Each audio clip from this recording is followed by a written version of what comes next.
Hello and welcome to Crucible of Words for more dedicated legacy action. Surprise, surprise, I'm playing some Food Chain again. Today we're going back to a red-green build of Food Chain that I played recently on the channel that I really enjoyed, and we're going to see if we can tweak it a little bit and make it a bit better. So what we're trying to do with Food Chain is assemble Squee and Food Chain to get infinite mana. That infinite mana then gives us infinitely sized Walking Ballista, or we can have an infinitely sized Questing Druid, because this will grow every time we cast Squee, because it's a red spell. Or if we have Unstable Amulet, every time we cast Squee from exile, we ping our opponent for 1. So this deck is very dedicated to doing the combo. So we have various things that go with the combo. I've certainly played other builds of Food Chain that are trying to just do the Walking Ballista thing, or maybe like with the Questing Druid as well, or just trying to do the Unstable Amulet, but we're trying to do it all. So we're seeing if that extra redundancy we have from all these different parts will make it so that we can reliably combo, which is how we're going to beat a lot of the sort of more unfair decks, by having a combo that we can just reach for. But we also have some nice silver bullets here. So we have a Collector Ouphe we can fetch, because we are running the Imperial Recruiter to find a Squee. So we can go and get Collector Ouphe to shut down some decks. We can go and find Magus of the Moon to shut down some other decks. And then we've got like a Mawloc, which we can use to like clear off a creature, as well as being infinitely large when we have infinite mana. And we also have a Broadside Bombardiers, which can give us a little bit of board control. We don't have the most amount of things that we want to sacrifice to it, but having one that we can tutor up for when we need it is pretty handy. One drop wise, we've got tutoring for our commercial districts with our Wooded Foothills. We've got our Ignoble Hierarch to help power out our 3-drops, and we've got Galvanic Discharges where we can use that energy into an Unstable Amulet, or obviously we can like kill creatures with it. The big change that we're doing today is we're not running Amped Raptor, which is a card that continually disappoints me when I play it. Instead, we are running Malevolent Rumble. So this is 2 mana, reveal the top 4 cards of your library. You may put a permanent card from among them into your hand and the rest in your graveyard, and you get a 0/1 spawn token you can sack for mana. So all of our pieces that we're trying to combo with are permanent cards. So Malevolent Rumble will find our Amulet, our Squee, our Recruiter, our Questing Druid, our Walking Ballista, everything, right? Food Chain. So this just seems like a really, really good piece if we're trying to combo off. And the extra mana we get, we can turn that into coloured mana if we sack it to a Food Chain, or it can just help us power out additional spells. We should be pretty good at grinding against the fair matchups. We've got some nice card advantage here. We've got a nice Fury to sweep the board out. We've got some Endurances, which are very handy. We're also trying out a one-of Shifting Woodland. Because we're doing the Malevolent Rumble thing, sometimes we'll mill over a Food Chain, but then later on we can Shifting Woodland and make it into a copy of Food Chain from the graveyard. Otherwise, we've got another piece of graveyard hate we can choose for, 2 more Endurances, which are just going to be really good against Delver matchups and things like that. We've got a Haywire Mite, which we can bring in to exile non-creature artifacts or non-creature enchantments. So this is very handy for getting rid of the One Ring, which is obviously indestructible. We've got ourselves a couple more Furies for any little creature matchups, some more Moon effects for when we really need that. We have a Stingscourger, which we can go and fetch up with an Imperial Recruiter to bounce like something spooky. And we have a set of Pyroblasts here that we can hopefully answer some Murktide Regents and such with. Now, you may be asking, why are you running 4 Pyroblasts and not a combination of Pyroblast and Red Blast like most people do? Well, having a red spell that you can cast that doesn't do anything other than being a red spell we cast is relevant for Questing Druid, because this can just be pay red, put a +1/+1 counter on Questing Druid, whereas we need a target if we play Red Blast, so Pyroblast is actually better here. Alright, that is the list. Please remember to like and subscribe, and let's just start jamming. The lovely people over at 3-for-1 Trading are doing a spring sale from May 7th to May 12th. Get 5% off of all orders over $500 with free worldwide shipping by using the code SPRINGSALE25. Their support helps make this channel viable for me, so support them by clicking the link in the description of this video to browse their enormous inventory and find whatever you need for your Magic collection. So this hand can clean out some stuff, but we have like one of our tutor targets that we're not always going to want anyway. I think we can do better than this hand. Alright, this seems like a much better hand. I will keep this, and then we have a decision to make about what we're putting back. So I would very much like to keep these elements. It's a case of, do we want this Magus of the Moon to maybe shut our opponent down? Or do we want this Imperial Recruiter so we can go and get our combo? I think we should probably play to our strengths, but a turn 2 Magus of the Moon can really wreck some people. But I think we're going to play to what our strategy is, because we don't just want to go, okay, let's have this Magus of the Moon. Oh, it doesn't do anything. Whereas all of these cards do something because that's our game plan that we're pushing towards. We're going to go Basic Forest. We can play on basics quite well in our deck, which is another advantage of this green-red list. Then comes to Hierarch, so we can go turn 2 Recruiter, or we can play a turn 2 Amulet around a Daze and crack for 1. So we've got options available already. Swords to Plowshares. Okay. Off of a basic plains, no less. Alright, let's get the Unstable Amulet in. So the way this works is when we exile the card from this, we always get to play it. It doesn't matter if they remove the Unstable Amulet. There's always cantrips. And we do get to ping from the cards that we get off of our Questing Druid. But I'd rather try and get this down, maybe get a little bit more mana underneath us before we start doing Questing Druid stuff. A Wasteland, that's not going to find any purchase here. We could be looking at some sort of Death and Taxes adjacent list. A Ajani. Okay, so this could be the red-white energy decks that are quite popular at the moment. Right, I will crack our amulet here. What do we find? We found a land, if we want that. I will deploy a land. Don't really need an Ignoble Hierarch here.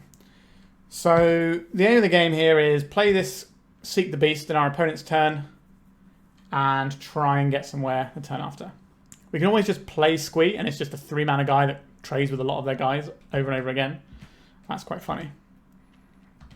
So what we didn't want to see here was like a mountain and a Broadside Bombardier. So I'm pretty glad we managed to dodge that one.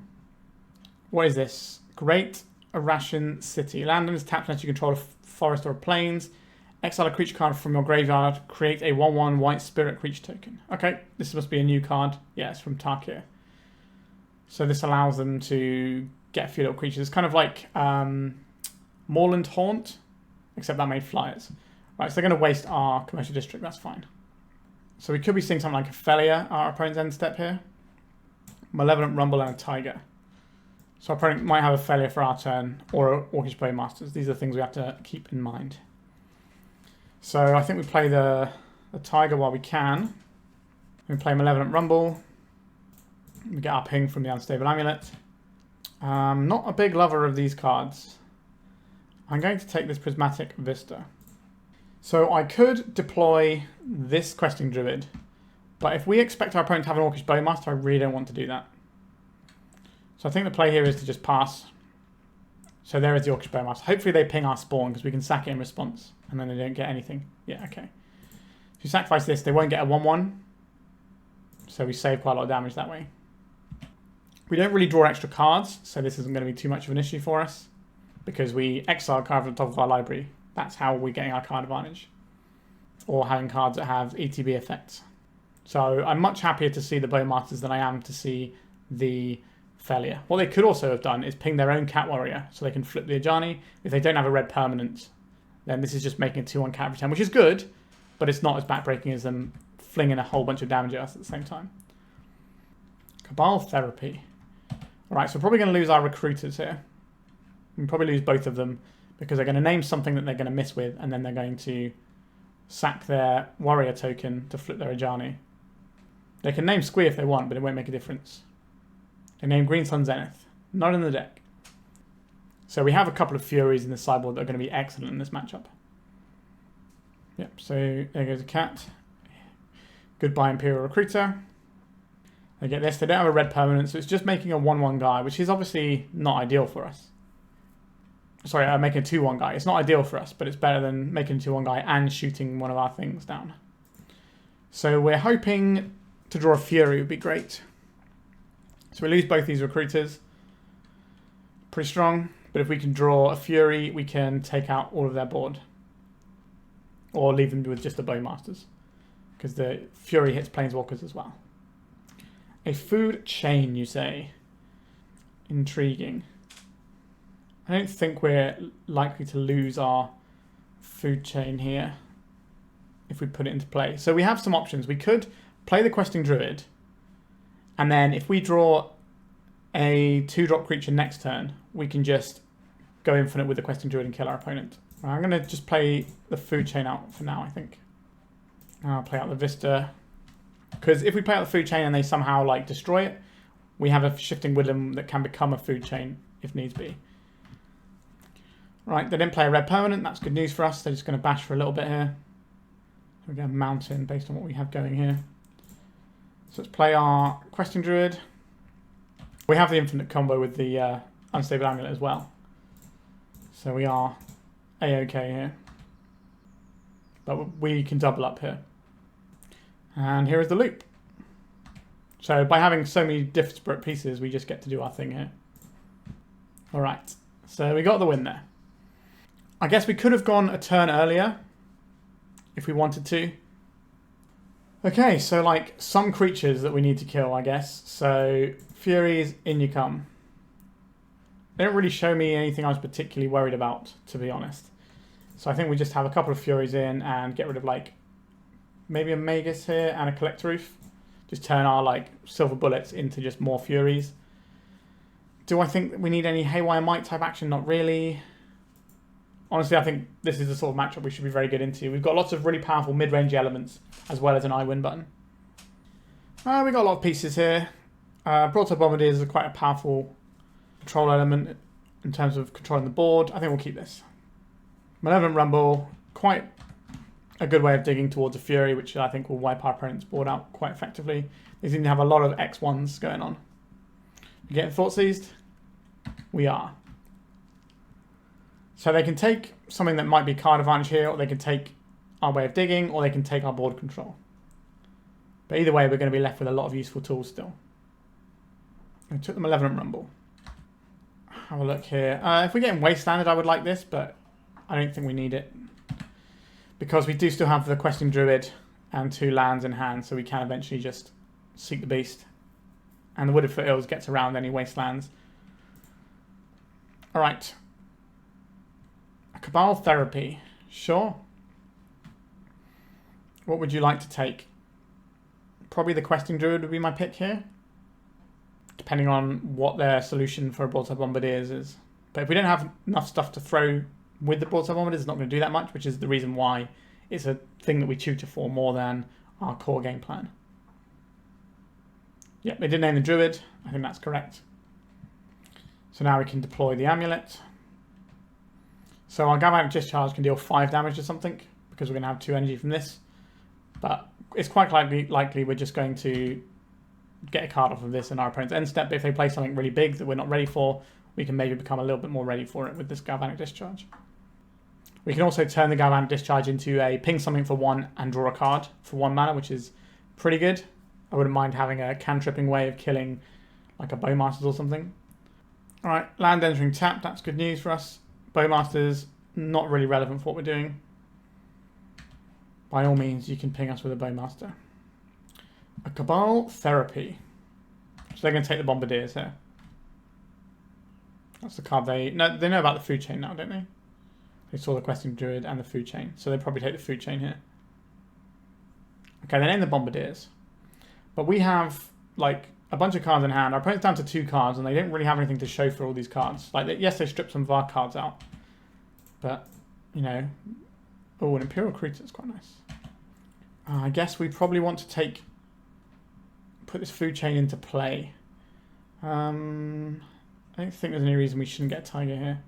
So we can put the Food Chain into play right now, or we can go and get the Squee. If we leave the Imperial Recruiter here, then if we draw the Squee, we can go and get something else if we want to get something else.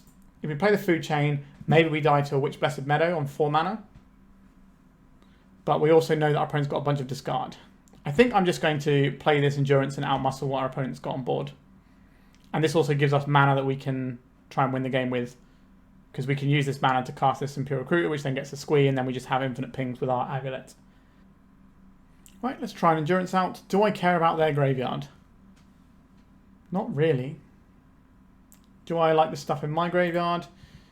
I'm trying to work out. I think we're just going to do nothing with the Endurance, because we have a Shifting Woodland that we can use to get back the Bombardiers, and the Shifting Woodland doesn't have to tap. You just need to pay 4, so we could just pay 4 at some point and have a hasty Bombardiers.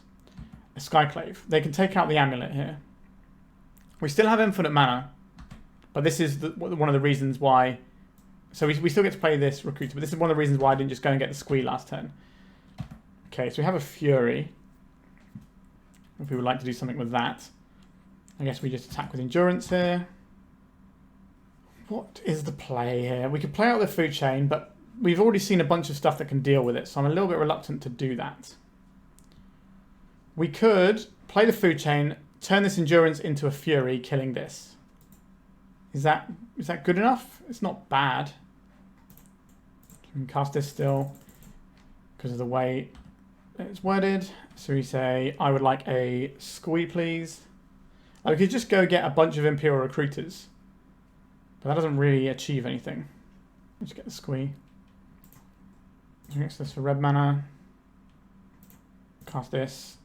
So we're going to end up with a Squee and a Fury in play. Just got to do a few iterations. Not that much clicking on this deck compared to previous builds of Food Chain that I've played.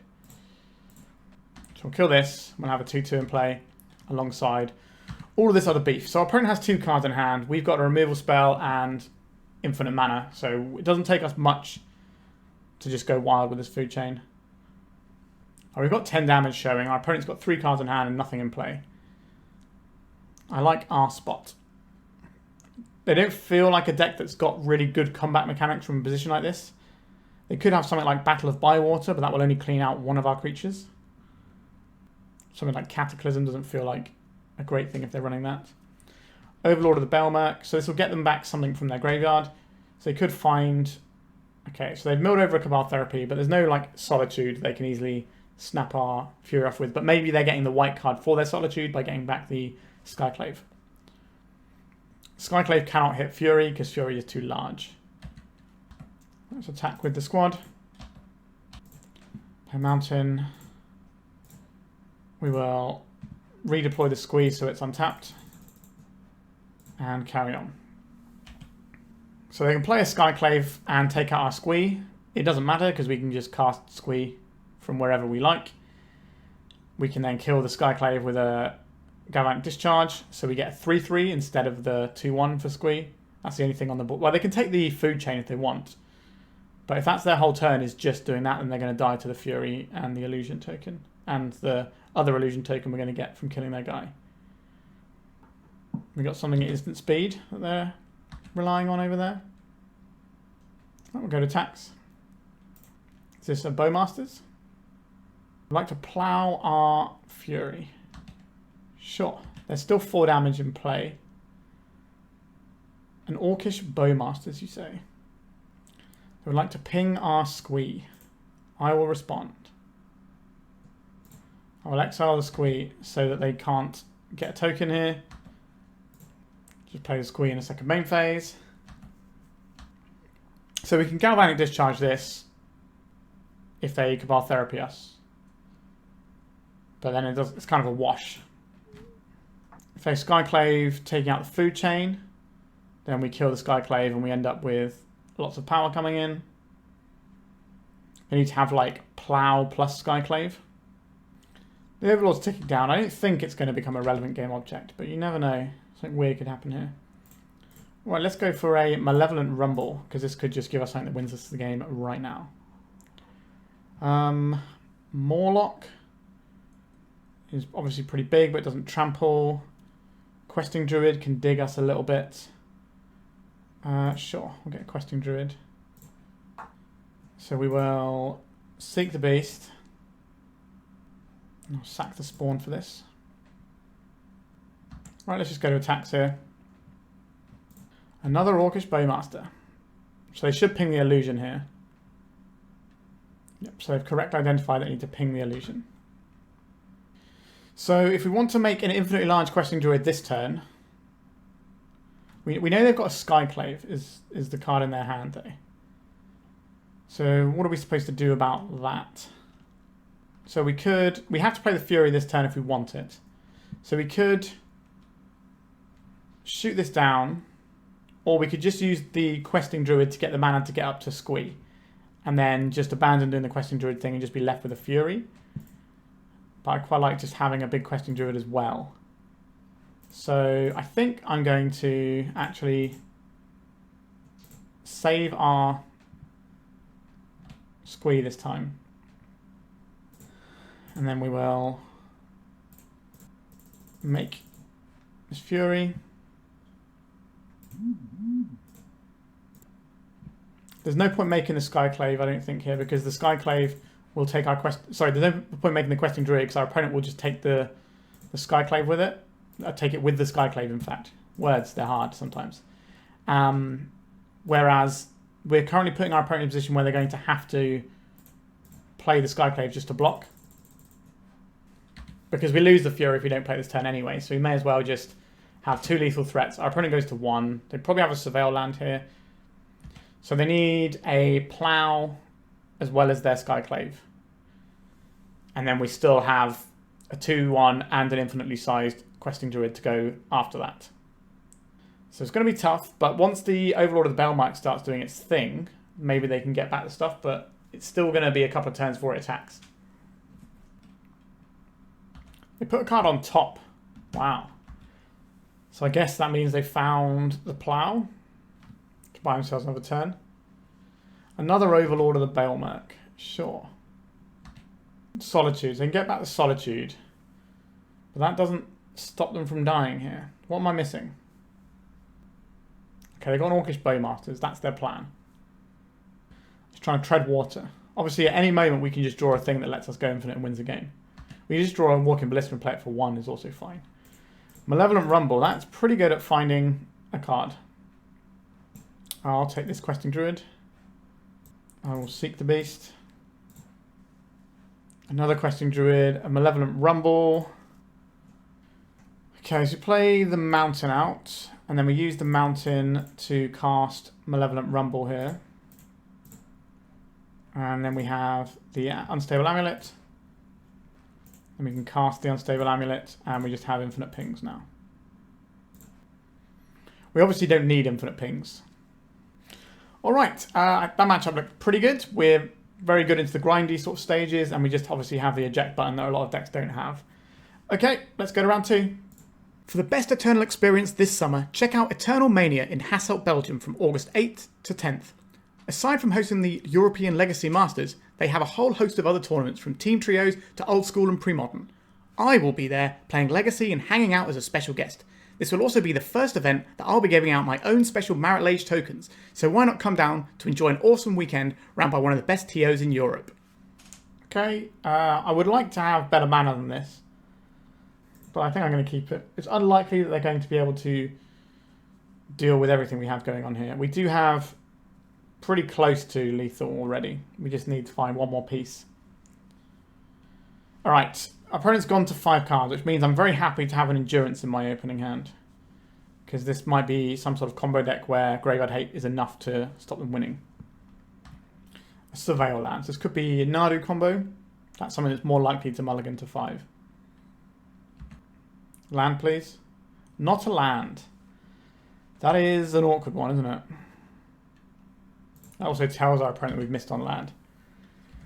Uh-oh, SpaghettiOs. But we're better than 1 in 3 chance of drawing lands. And if they're trying to win with creatures, we've got that somewhat covered with a couple of Galvanic Discharges and the ability to go fetch whatever we need. We can also fetch a Magus into this, might be quite good. That is a Nomads. I would like to Galvanic Discharge as Nomads. Because we're a little bit short on lands, we need to make mana efficient plays. Malevolent Rumble. Yes, please. Okay, I guess I'm going to take a land.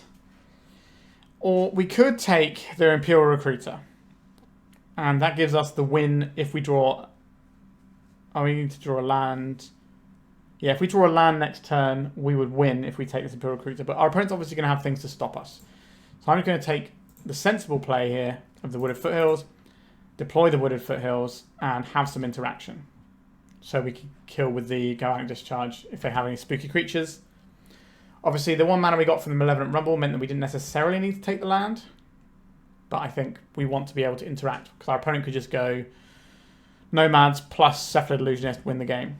And I don't really want to deal with that. Nadu Winged Wisdom. We have a removal spell for that. Do we fire it off now or not? So what can we do next turn? We need 1 more card to go infinite, but we don't know if we're going to have that 1 card. We could Surveil into it. I think that's reasonable. We don't need a Food Chain. That can go into the graveyard. Galvanic Discharge. Okay, so we're not on a line. So we do need to kill this. I guess we're just sitting behind our Galvanic Discharges this turn. But we gave ourselves the option of maybe winning the game. But if we'd have Galvanic Discharge this on our opponent's turn, then we might have been able to untap and then deploy something like a Food Chain. So it was definitely a cost for what we were doing there. I'll happily take 3 damage from this and then see what they do in their second main phase, and then we can react with our double removal spells. The extra energy we spanked earlier means that we can fire off lethal discharges. Okay. Unfortunately, they do get to rip with the Nadu a daze. That's not going to stop what we're doing here. It might be really annoying for our next turn, though. A Force of Will pitching said daze. Okay. I will shoot it again. And they get another card again. Cephalid Illusionist. And another Force of Will, you say? Pitching said Cephalid Illusionist. Alright. So, because we can pitch cast Endurance, we can get some work done if we want to here. So we can make a Broadside Bombardiers and then fling an Endurance at this Nadu. I think that's reasonable. And they had a Plow. Okay, so they have nothing going on. They just have a Nadu. So this is where they immediately top deck a thing that goes with the Nadu and we lose the game. A land, okay. Let's deploy the Food Chain, I think. They've already used 1 Prismatic Ending. Most of these breakfast lists tend to have maybe 2 max. So I think this is relatively safe to play out. Meticulous Archive, okay. So this is what they drew for turn, otherwise they would have played it last turn. They left a card on top. So you're saying we need to do something about what's happening. Understood. So this is probably Magus of the Moon time. Not in love with the Magus of the Moon plan. Okay. So let's just have a look at our deck here. So we could tutor for the Magus and play it and try and shut them down that way. We could tutor for Mawloc and we'd be able to put enough counters on to kill this, wouldn't we? So this is 3 mana. So this becomes 4 mana, 5 mana, which is enough to kill the Nadu, which I think is the correct play here. So I take the Mawloc here and we crack this. We go and get, I think we get a mountain here. Which means you have to sack this for green. So this will become a 5/5 and it will fight the Nadu. So there was the Nomads left on top. So a correct decision to do that play. So if we Magus, then they just play the Nomads. Right, there is the Nomads. No Cephalid Illusionist, which is something. An Unstable Amulet. I would very much like to see if this can find us. That's what we need to win the game. A Squee the Immortal, you say? Okay, we just win the game, I suppose. So our opponent looks like they're tapped out over there. They're not doing anything. Just letting us free roll here. Right, and then we just have the infinite pings off of the amulet. Sometimes people don't realise the amulet is eating into their life total every time I do one of these loops. They've seen the writing on the wall and we managed to get game 1. Excellent. So, what would we like to do? So our opponent's mana base is pretty shocking. This is a way we could prey on our opponent. The Pyroblasts are pretty good. The Graveyard Hate is pretty good. And removing all their guys is pretty good. So we have a whole bunch of things that we can put in for this matchup. We do not need Collector Ouphe, I do not believe. What do we try and cut here? We could get weird and just cut our combo. That seems a bit weird though. So how much can we trim down on the combo is the next question. Like card advantage stuff looks very good. Removal looks good. If we're boarding in, oh no, we can't board out the hierarchs. That just doesn't work. So we're going to have to be relatively strict with what we get rid of here. So what are the best things to board in here? In my opinion, the best things to board in are the blasts and the moons. And then it's probably the endurances. So these 10 cards are the most important, I think. The Faerie Macabre is also pretty good. So maybe that's still 10 more cuts we'd have to find. I don't think we're boarding out Furies. If we're boarding all this stuff, maybe we're boarding out Recruiters. As weird as that sounds. But if we're boarding out Recruiters, then this stuff becomes worse anyway. Maybe we don't... The Walking Ballista can kill a bunch of stuff. The Mawloc can kill a bunch of stuff. So these cards are just fine cards anyway. Maybe... Do we need the Unstable Amulet? If we're boarding too low on our combo, why are we playing Food Chain? Is the question then. So maybe we are trimming... What does this look like if we trim something like this? Because there's no point keeping the Faerie Macabre in if we're not playing the Recruiters. We're just playing like a little green beatdown deck. We can get rid of the Squee, or one of the Squees anyway. Maybe we'll ease off on a Food Chain.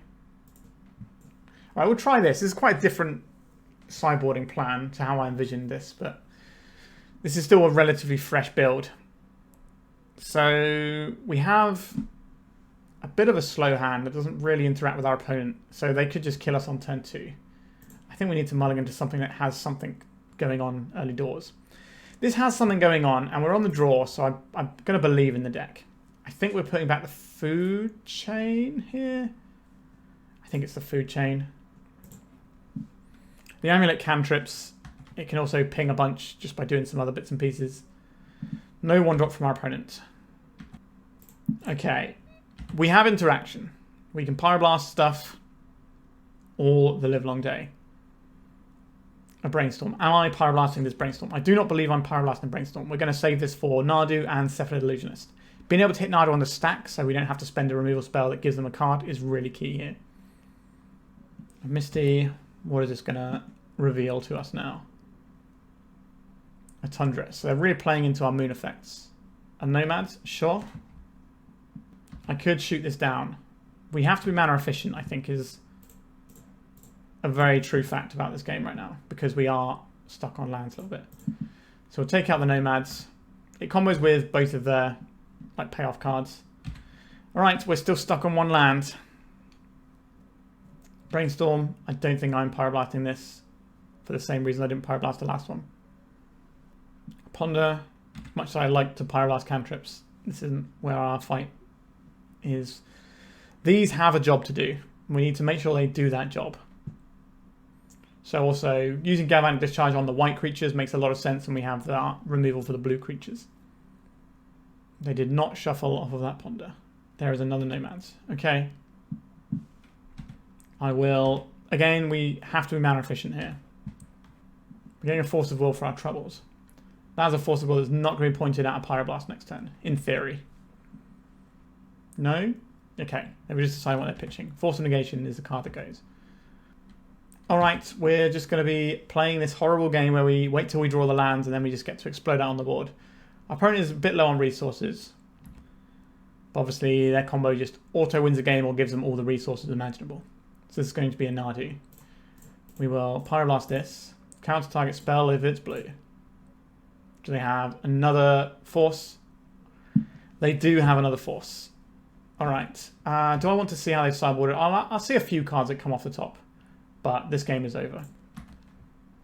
Memory's Journey. We're not going to come back from them drawing 8 cards. Shuko, Savannah. Alright. We've seen a few bits and pieces, but nothing sideboard-wise. Okay, how do I feel about this plan that we've gone for? So we've obviously changed how our deck functions quite a lot to make this work. Do we have too much interactive stuff? I don't think so. Do I like the Furies here? Do I want... We could trim a Squee for a Recruiter.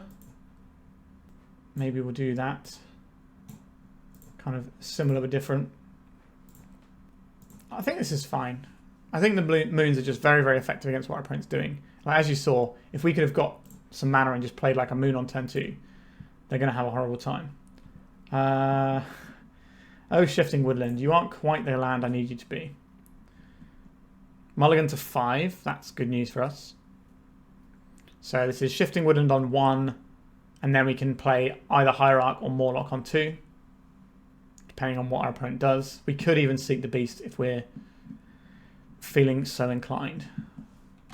This Shifting Woodland, strictly worse than a forest right at this second of the game. So this is one of the cards that we're looking at that we've added to the deck. Although there was a situation in round 1 where maybe having the Shifting Woodland could have been really useful. So our opponent cannot go off next turn, which means we probably have a free turn to play a Hierarch here. And then it's quite easy for us to hold up, discharge, or seek the beast next turn. They could just plow our creature. I'm expecting a Meticulous Archive, so they can go to their turn with a little bit more selection. Hedge Maze. Alright, same but different. Basic Plains makes our Magus plan a little bit worse. That is a Nomads, sure. 4 cards in our opponent's hand. I'm not going to Galvanic Discharge this. Okay, so the plan here is to cast a Mawloc, I think. This can fight the Nomads. And we're displaying a Pyroblast, which might give our opponent thought. A Brainstorm. Okay. We'll let them do a suboptimal Brainstorm here. We've seen Force of Negation, so that maybe incentivize us to play at different speeds. Alright, we just get to fight the Nomad here. And we're sat on a Galvanic Discharge. A Shuko. Okay. The beating will begin. I can shut my opponent off of blue mana right now. Let's attack with the Mawloc and see if they interact with the Mawloc. Let's try Mages of the Moon and see if we can just shut off their blue mana. Kind of makes green mana a bit awkward for us, but we've got a lot of red stuff to cast anyway. Force of Will, pitching Force of Will. Okay, so they've expended a lot of resources here. That's a nice 2-for-1 when our opponent was already down on the mulligan. This means our discharge is likely to resolve. And because this is Shuko, this is the sorcery speed activation. So they can't just go over the top of our Galvanic Discharge if they have something like a Cephalid Illusionist. Alright, 1 card left in hand. And it's back to us. I am okay playing this Hierarch to get 1 more damage in. We've got to Seek the Beast in our opponent's end step. We also have Galvanic Discharge around some permission. We have Pitchcast Endurance if we end up in a situation where our opponent's going for like a Dread Return line. If they just have nothing, that's also wonderful for us. An Urza's Saga. Okay. That is an interesting card. What do we have here? A Galvanic Discharge and a Questing Druid. We're probably not using this to kill a creature on this turn cycle. So I'm going to cast it targeting our Mawloc, and I'm going to pay 0 energy. So we do 0 damage to our thing, but we bank 3 energy for later on. Just a little bit mana efficiency going on there. Unstable Amulet. Curious. 1, 2, 3, 4, 5. Not quite the amount of mana I wanted to Recruiter and then cast a Maze of the Moon. We can do that next turn. I think step 1 is probably attack with the Mawloc. And then this is the one that we can then send on an adventure. So we can kind of just wish for more wishes here. We found the land that we want. That's lovely. We have 4 mana up here. We could Questing Druid again. We could just play this as a guy. Is another option. Rather than getting some extra cards that we're unlikely to be able to use right now. So now we're still holding up Galvanic Discharge around a daze. We're just a food chain away as well if we want to try and combo off. We don't get any value at end step where we're at now, which is unfortunate. Okay, so we can attack with our Mawloc here. See what they want to do with their Urza's Saga. Right, they're just going to plow our guy. Sure. So we can cast an Imperial Recruiter here. We can go and get Magus of the Moon. We can deploy the Magus. That's going to take out their Urza's Saga, so they can get 1 construct here. But they're going to be shut off of mana. So we have the biggest creature on board. They can equip this and attack if they want to, but our Questing Druid is just going to get larger and larger as this game goes on. Sure, equip Shuko. They can just like plow and play Cephalid Illusionist, and then we can maybe cover that with the Endurance. A Blood Moon. Okay, I think we're going to cast our Questing Druid first. Alright, they're just scooping up because we have Just so much value and stuff going on. Our deck is really good at the grind. As long as we can stop our opponent having the combo with like our permission spell, our removal spells, and we're all good. Right, 2 rounds in, 2 victories. Let's go to round 3. I would like another land in this hand. I think we have to send this one back. I put my faith in our beloved Questing Druid. So we can go and get a Surveil land. So it's kind of like having half a Ponder in our hand. And then we have a draw 2 that we can cast on turn 2. And hopefully that'll get us where we need to go. Scalding Tarn from our opponent. Tamiyo, Inquisitive Student. Yeah, that's kind of annoying. That can do some real work for our opponent. Commercial District. Let's have a look. Malevolent Rumble. Yes, please. So we can cast Malevolent Rumble right now, or we can do the Questing Druid thing. I think I want to Malevolent Rumble. It does give our opponent a little bit more information about what our deck does. Or not, as the case may be. I guess we take the... If we take the Hierarch, that gives us more mana. And we're pretty mana hungry. But then we could run out of stuff to do with it after we've shooted for something with our Recruiter. I'm going to take the Endurance. I think if our opponent's playing like a fairish deck, the Endurance has a lot of use for us. So next turn we can try and ambush this Tamiyo with Endurance.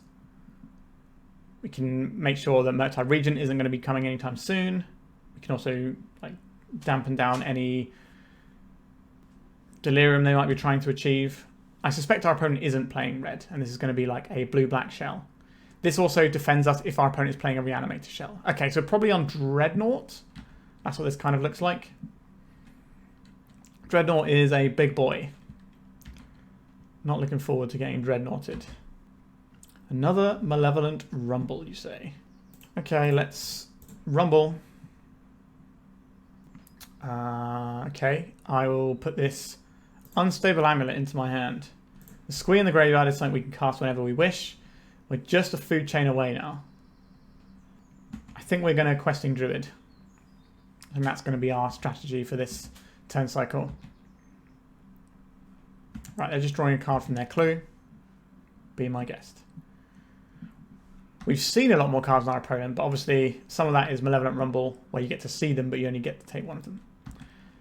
Alright, this could be like a Jeskai control list, with just like a few Tamiyos to have some early inroads in the game and get some card advantage going. It's pretty hard to pass up on a 1-mana Howling Mine / Planeswalker. Alright, let's seek those beasties. Force of Will. So we got a 2-for-1, just not in the way we were expecting. Fair enough. A Prismatic Vista. Do I want that over a mountain here? I think so. Our life total is not really under threat. Let's fire in this Unstable Amulet.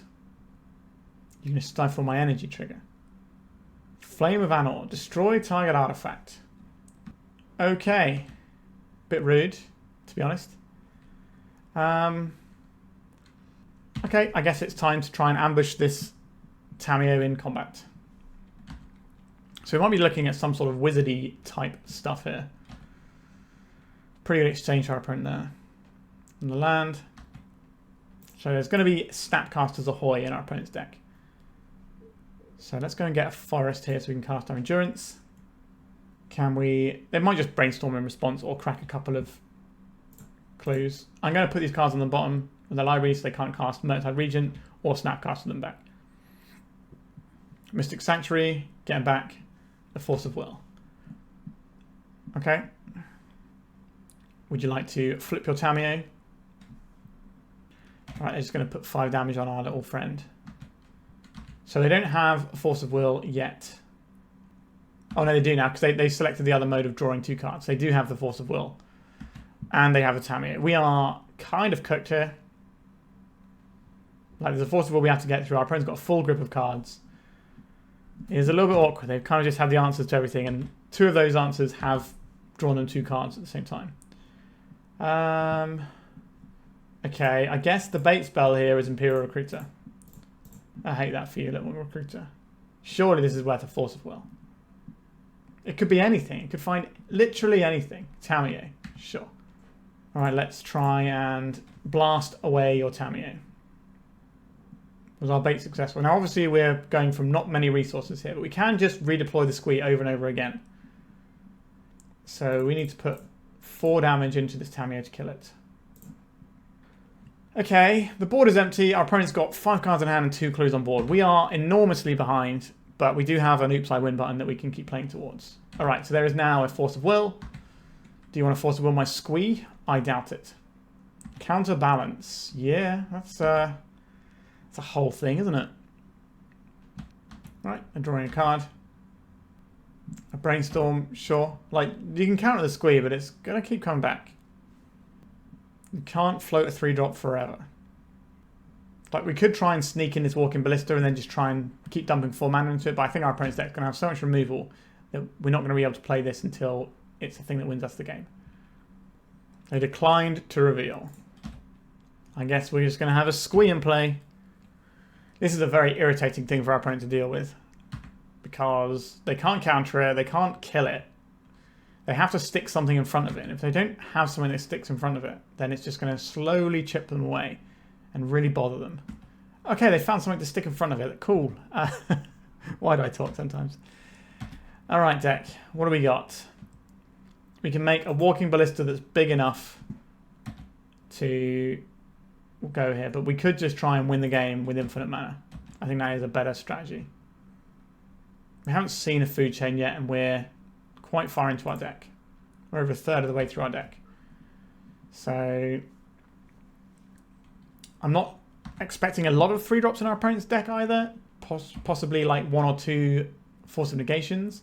So the food chain being able to slip through the counterbalance is potentially a realistic thing. Now, they've got a bunch of resources over there. We know they've got a Force of Will still, I think. Alright, Unstable Amulet. This is a kill condition. Let's see if they want to do anything about it. A Ponder on top of their library. Sure. If they do find a 3 and float it, they can just stop Squee from doing its thing. Alright, Hardcast Force of Will. So that's the Force of Will out of the way of. That's something. Next turn they can flip the Tamiyo, which is obviously a bit of a pain. But we're just a food chain away from infinite damage. So we do have to continue playing this game. There goes the Ponder. You crack on, opponent. Okay. I don't think we're getting a better spot. Let's go for it. Did you find a 3-drop? Did you find a counterspell? They're certainly not going to have anything from their counterbalance that's going to counter our Walking Ballista, I'll tell you that much. A Plateau, that doesn't counter Walking Ballista, does it? Alright, a Force of Will pitching Spell Pierce. Understood. Let's attack the Tamiyo here. Force it to die if they want to get a card back. Like, we're going for infinite damage. So we don't really need to chip them down too much. Now, we could chip them down enough that Walking Ballista can finish them off. Right, so this Plateau has gone away because they shuffled. Alright, plus in a Tamiyo. Alright, let's seek those beasties. Snapcaster Mage with Hardcast Force of Will available. Sure. They're going for a Brainstorm instead. So they have a 2-drop in hand. That's what that tells us. Sure. A 4th Eorlingus. Ooh, not a big lover of that one coming for us. Let's attack Tamiyo, Seasoned Scholar. If the Snapcaster Mage wants to trade here, then we just redeploy the Squee. I believe our opponent has done enough to get through this one. Again, though, we could draw a food chain, and we do have an infinite combo, so maybe we find a way out of this game. It's just pretty miserable getting there. Sure, Triumphs of Catherine. If you want to play that instead of playing a massive 4th Eorlingus, then that is fine by me. This does not win them the game. Putting us to a 2-turn clock, on the other hand, very much wins us the game. Wins them the game. Alright, we need to find a food chain. You can also be thinking about how we're going to sideboard, so we can shut off their Mystic Sanctuary lines by playing more Blood Moon effects. That is an interesting proposition. We also are underneath the Tamiyo, which I'm not a big lover of. Alright, Collector Ouphe, you don't do anything here. They get to draw their library next turn. I think they should be able to win from this point. I'm not going to play it out. It's not going to be very exciting watching them looking at a million cards in their hands. So, Pyroblast obviously look excellent here. Furies are just a threat that can deal with our opponent's Tamios and things. Blood Moon effects are useful. Endurance is a threat. We want to be threat maxing if we can. So I think the Galvanic Discharges go. That's an easy one. The Collector Ouphe goes. I like having the Mawloc. It fights though. What are we fighting with it? Not many things. Maybe the Mawloc can go actually. Magus of the Moon looks good. Squee looks good. Food Chain, threats, dig. This all seems fine. So let's put in the best things for the matchup first. So that's 4 Pyroblasts. They come right in. I think that's the best thing we have access to. The next best thing we have access to might just be these Maguses. Or Magi, I suppose. Because that's something our opponent really has to respect and interact with. Maybe we'll have a Blood Moon over one because it's a harder permanent type to interact with. Do we need Endurances? Not especially. They're okay. Our opponent's showing a Snapcaster Mage. So we probably do want to keep them. I don't actually like the Bombardiers that much here because we're not trying to throw that much. Now, obviously, we can keep throwing Squee and bringing it back, and that is a whole thing.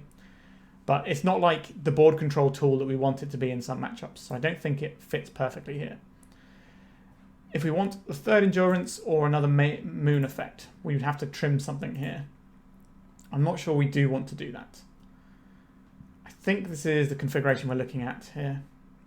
We could board out the Furies. The Furies can kill a Tamiyo. So obviously can the Pyroblasts. Do we all want some threats that come down earlier and are more awkward for our opponents? So we could play like Magus and Endurance here and try that.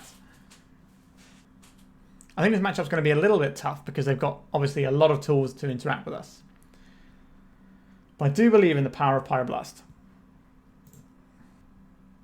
This is not a keepable hand. We will mulligan.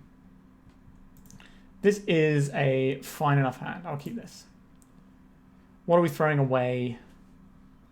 Hand is pretty good. I think it's probably the second Hierarch. I like one Hierarch a lot. The second one, diminishing returns, when we're trying to shoot up the curve with all of our things. Hierarch is a lot lower impact as a card than the other 3 cards in our hand here. So we can Amulet. We can Seek the Beast. There's a lot of options open to us here. We're going to see a Ponder from our opponent? No. Imperial Recruiter. So this gets us a basic forest, I believe. I think we're just going to get the Amulet down and then we can attack with the Hierarch. A Blue Blast. Sure. Pretty unfortunate, but we've got some reasonable cards to try and get us into this game with. Volcanic Island. So saying Magus of the Moon is going to shut you off, and then we have to deal with this Tamiyo. If the Tamiyo goes ultimate, we're never beating that. I guess we're just going to pass here and Questing Druid in our opponent's turn while still holding up this Pyroblast. I'm not expecting dazes out of our opponent, but Spell Pierces and things are definitely something to consider. How many Pyroblasts do you have, opponent? And are we fighting over this with our Pyroblast? I think so. We need to be somewhat aggressive because the longer this game goes on, the better it is for our opponent because their entire deck is built to leverage the long game. Alright. What did it find us? A land and a threat. That is okay. I'll take a land and a threat. And get rid of those blue blasts so our opponent can't buy them back. Will I trade an Ignoble Hierarch just for a Snapcaster Mage here? Maybe. I think so. I think the damage... We need to be clocking our opponent here. Okay, we just got the 1 damage through. I don't think they want to use a Snapcaster Mage as an Ambush Viper. That is a very low power version of what that card can do. They are really open up to a Blood Moon effect here. They can't attack with the Tamiyo unless they want to kill our Endurance. Okay, so they have a Brainstorm or a removal spell here. Feels like a Brainstorm, so they're just going to flip the Tamiyo. Alright. I'll be honest with you, I dislike this card quite a lot as a thing to play with and against. Makes some pretty unpleasant play patterns in my experience with the we have a 1 mana Planeswalker, so sometimes we have a Planeswalker on turn 2 that just completely changes the face of the game. I like a little bit more incrementalism in my games, if possible. Yep. Now, the Endurance can attack for 3 into the Tamiyo, which is not nothing. However, a removal spell on the Endurance becomes somewhat annoying for us. Right, Mystic Sanctuary getting back the Brainstorm. Okay, so they can crack a clue to get that Brainstorm. Magus of the Moon, you say? I would like to attack my opponent's Tamiyo with our Endurance, please. Is this where your removal spell is going to get spent, and then we can just follow up with a Magus? No, they probably just remove it in response to the trigger if that's the case. Okay, what do I want to do here? I think it's just slam Magus of the Moon and see if that's the end of the game. Quite often it can be. They can float white and kill it. Okay, they've got a blast. Sure, 3 blue blasts is quite a lot, but I guess our opponent's deck is probably very weak into the mono red decks because they have lots of must answer things early on that then follows up with the 1 ring, which will just outdraw whatever our opponent's doing. So I can understand why they might have a lot of red blasts. It's unfortunate for us, but I can understand it. Can we kill the Tamiyo? Let's find out.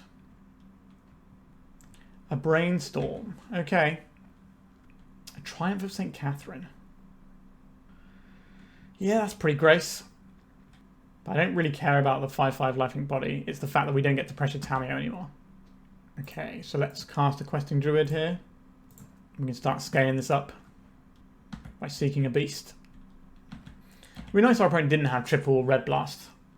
That has definitely caused us a lot of issues this game. Right, they're going upstairs again with the Tamiyo. Do they probably just hold back the Triumph here? Yeah, I think that's correct. Are they going to have their 4th blue blast? Obviously, we did put some on the bottom of their library. Even so. Snapcaster Mage, blue blast. Sure. Yeah, it's pretty miserable to play against, to be honest. Bring back Stone Micro Spawn. Get rid of these horrible control decks. Okay. Imperial Recruiter. What can you find us? Find us another Magus. Can't find a Pyroblast, which is what I really, really want here. So we could just find the Squee and try and go that front. We could find a 2-drop right now and just seek the beast and try and dig into another answer.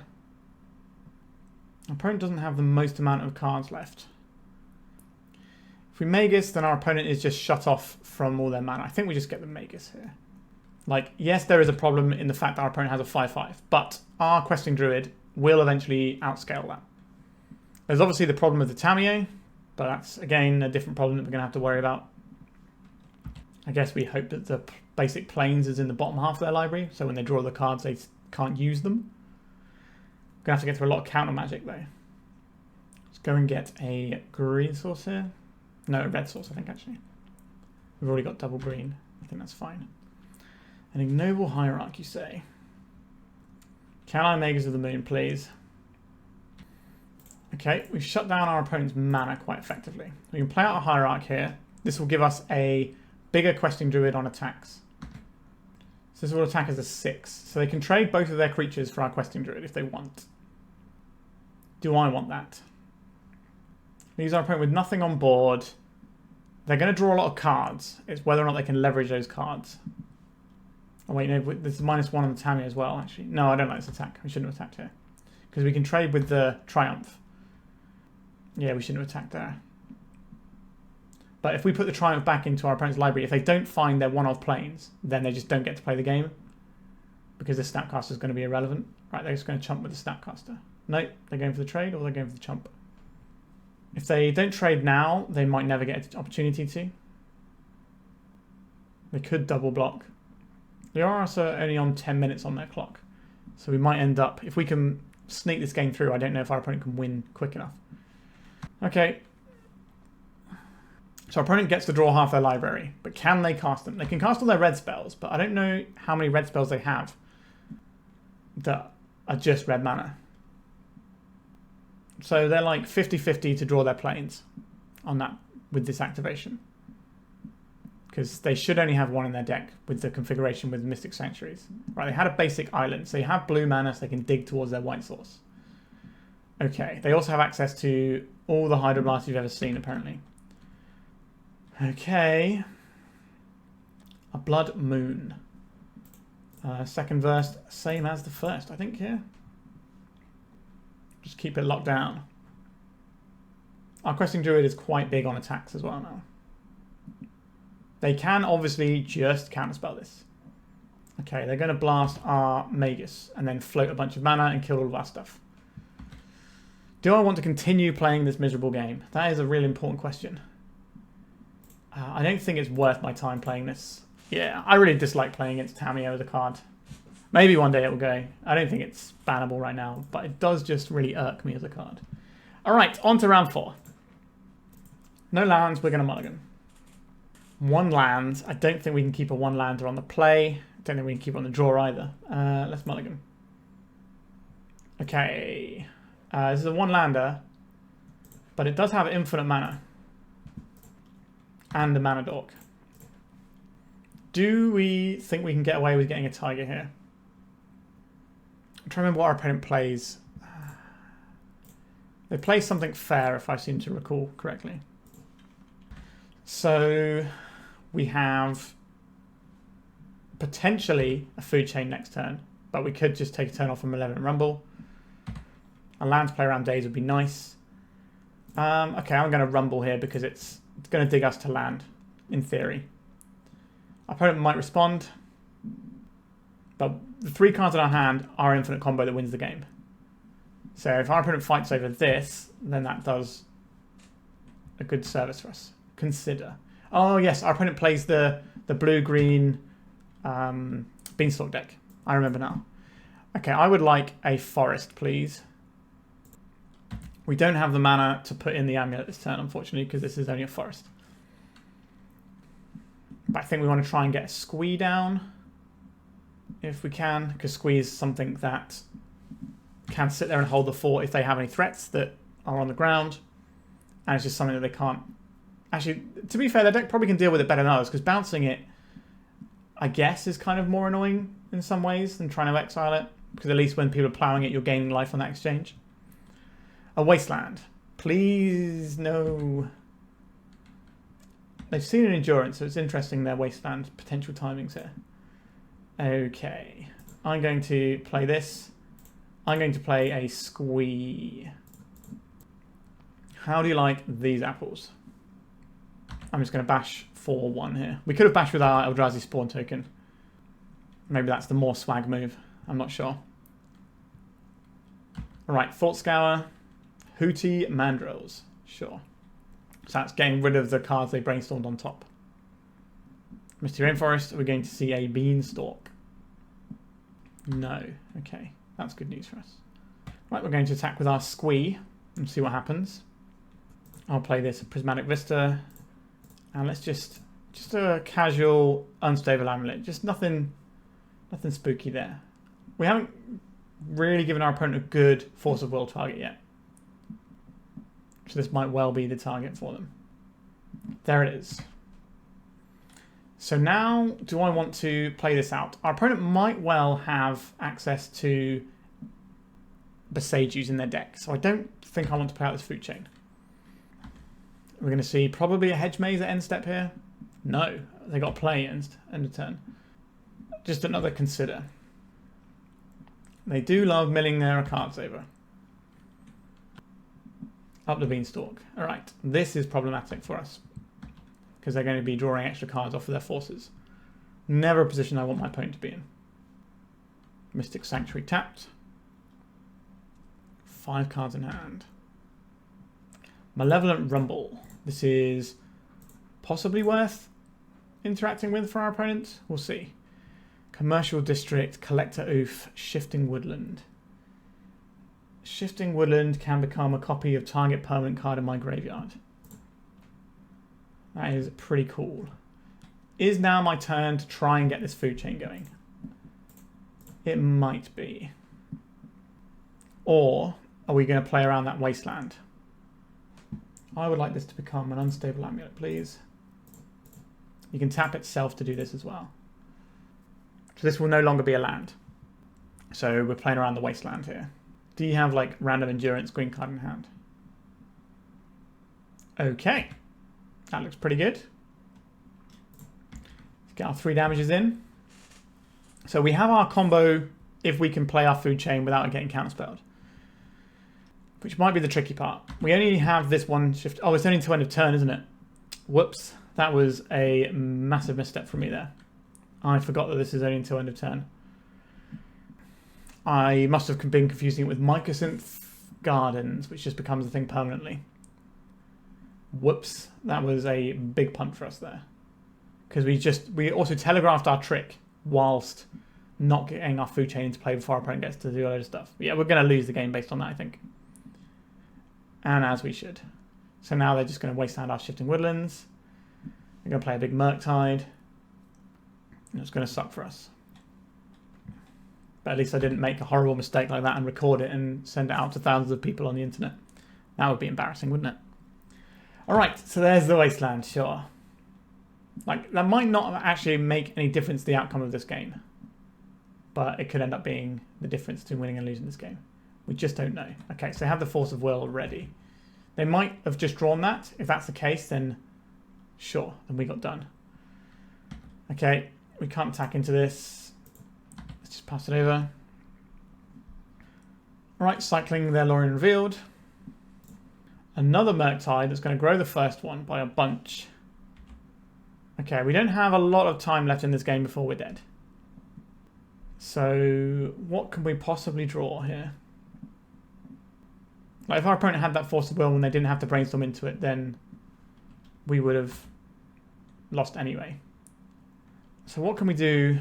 Questing Druid. If we seek the beast into food chain and a payoff, then we win. Alternatively, we can draw a Hierarch. Okay. We did make a pretty big error there. I'm not sure it mattered, but it's still pretty horrible to have made it. Okay, Pyroblast. I would like you in my deck, please. The Endurances can clear out the graveyard before anything too worrying happens. Stingscourger is in here specifically to help deal with things like Murktide Regent. So you get in here. Our opponent's deck is probably not going to care too much about moon effects. Or Collector Ouphe. So these two can get out of here. I don't think Furies are going to be that good. Like, they can kill Hootie, but that's about it. Are they better than Discharges? Our opponent hasn't really shown us Delves and stuff, so maybe we take out the Discharges instead. Bombardiers. I'm in love with Bombardiers in this matchup when they're just making big guys. They're going tall rather than giving us lots of stuff that we can sweep up. I think this is how we'll take in this one. We could play the Haywire Mite to blow up the Beanstalk, but I don't think that's what we want to do. Alright, we're going to mulligan again. I guess we keep this one. I think I'm going to put back a Hierarch. So this is Forest on turn 1. Turn 2 we can try out our little Unstable Amulet. I suspect our opponent has a lot of Hydroblast because they're blue-green. They're going to have the space in their sideboard for stuff like... Hydroblast and Blue Blast and stuff. That's not going to be our friend. Ponder or something? A Gut Shot. So yeah, our opponent's going to have some pretty weird niche cards because of the colour combination they're in. Do I want to play around Days or not? I think so. And Endurance is a fine card. If we're just going to keep ramming Endurances and stopping our opponent having anything to delve away, that seems like an okay position to be in. Alright, we're just getting wastelanded straight up here. We are. Okay. I think we are in the position of trying this Unstable Amulet because it can dig us towards our next land. We're going to get hit by a Blue Blast and it's going to make me sad. Sadness intensifies. There's the Blue Blast. So we're looking to draw a green source so we can just play in Endurance, sweep out their graveyard, start bashing. Alright, Surveil land. Given the nature of our opponent's deck, I was highly expecting just a Surveil, which means it must be something pretty good, because obviously cards in their graveyard is a really key part of their plan here. Okay. So now we're just in Endurance Town. If we go and get a Forest here, okay, so we're going to cast this in response to the Beanstalk.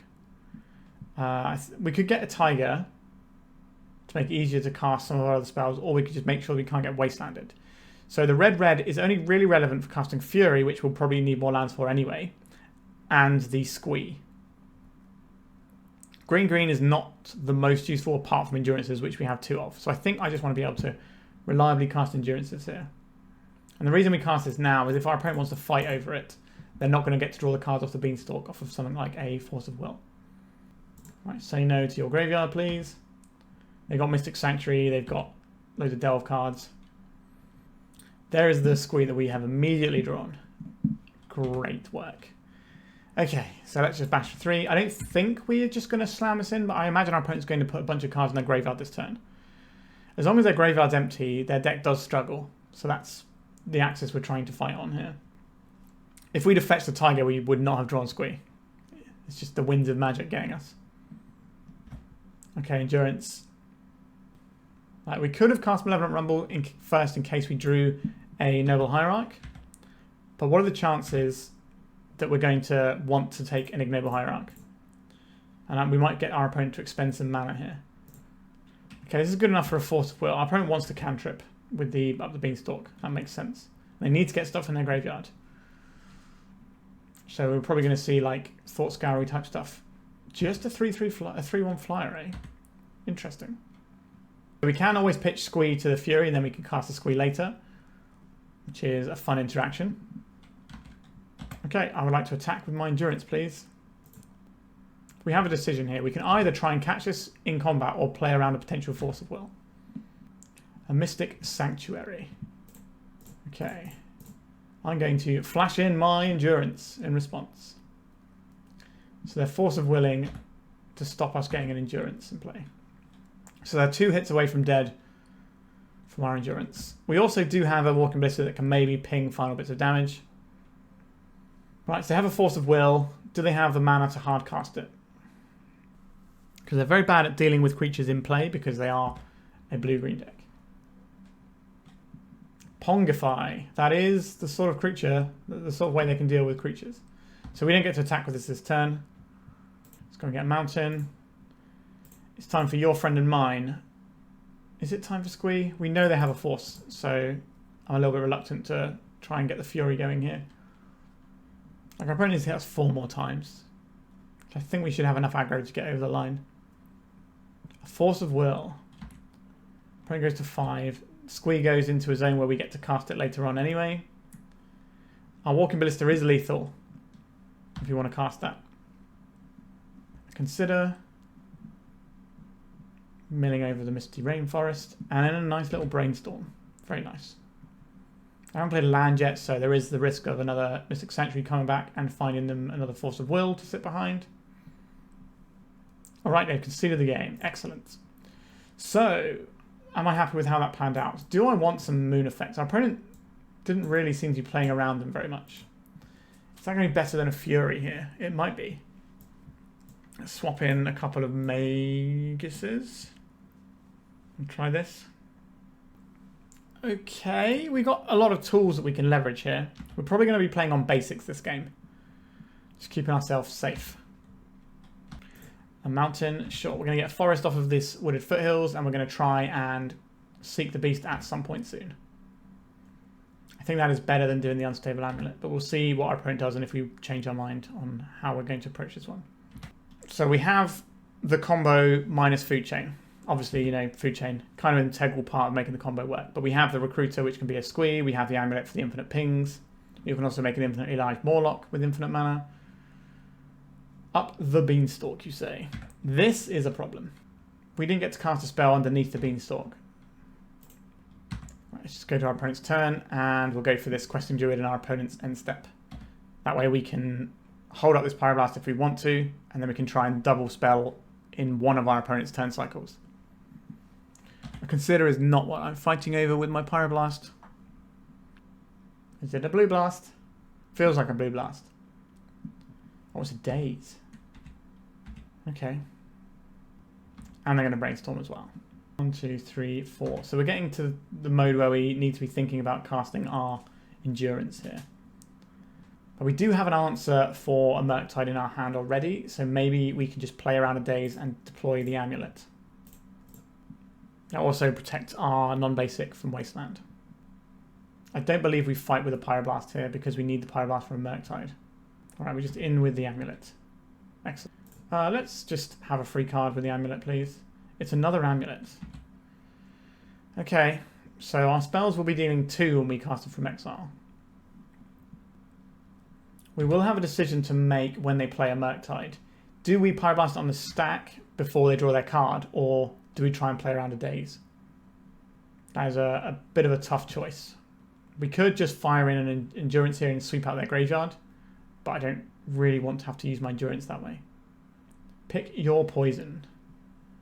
Okay, I will sacrifice an artifact. We can still cast this other one though. That was a great turn for us, to be honest with you. That could have gone a lot worse. Alright, I'm going to play out this Taiga. I'm going to Endurance in my opponent's end step. Sorry, in my opponent's upkeep. We have access to a Pyroblast here, as well as the ability to play around days. Well, not as well as, but alternatively. Okay, so that shuts out their graveyard for a bit. Now we can sit on this little... another Beanstalk there. Not what I want to see. And a Wasteland. You firing that off? They are firing off. Okay. A little bit unexpected. Alright. I